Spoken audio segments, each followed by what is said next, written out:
Kanina nga lamang po ay nag-anunsyo na si IBF Bantamweight World Champion Emmanuel Rodriguez na siya ay magre-retiro na sa pagboboxing dahil sa personal na dahilan.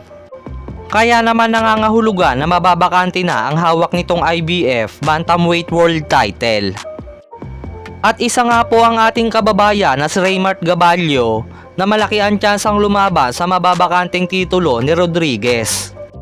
Dahil sa ngayon ay pangatlo sa rankings ng IBF sa Bantamweight Division si Raymart Gabalio, habang una naman sa listahan ang Japanese boxer na si Ryusuke Nishida at bakante naman ang pangalawang pwesto. Matatanda ang tinalo ni Raymart Gabalio si Emmanuel Rodriguez noong 2020 upang mapanalunan ang bakanteng interim WBC Bantamweight title.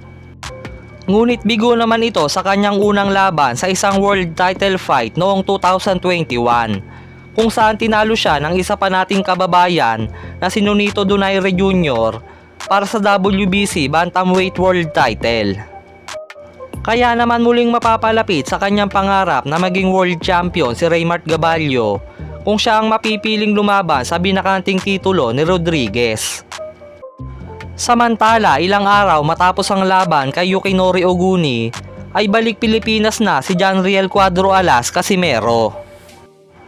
At doon ay kaagad nagbigay ng balato si Cuadro Alas sa kanyang mga kamag-anak.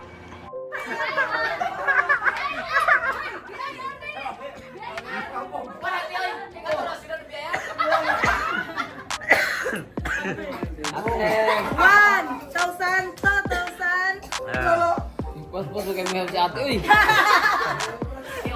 Ripayas do.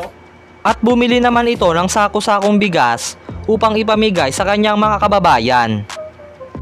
So ito guys, diba sabi ng mga tao, si Cuadro Alas daw ay isang mayabang o ano man yung mga pinagsasabi nila. Oo, totoo, mayabang talaga ako dahil bibili ako ng mga sako-sakong bigas para ipamimigay dito sa mga kababayan na nangangailangan ng tulong. Yun, bibigyan natin. Ganun kaangas, ganun kalupit. O tara! Dito ay mapapatunayan na sa ibabaw lang ng lona ang angas ni Cuadro Alas at sa realidad ay talagang matulungan ito sa kanyang kapwa. Kaya naman sana ay suportahan na lang natin si Cuadro Alas sa kanyang mga laban dahil maraming mga Pilipino naman ang nakikinabang sa kanyang mga laban.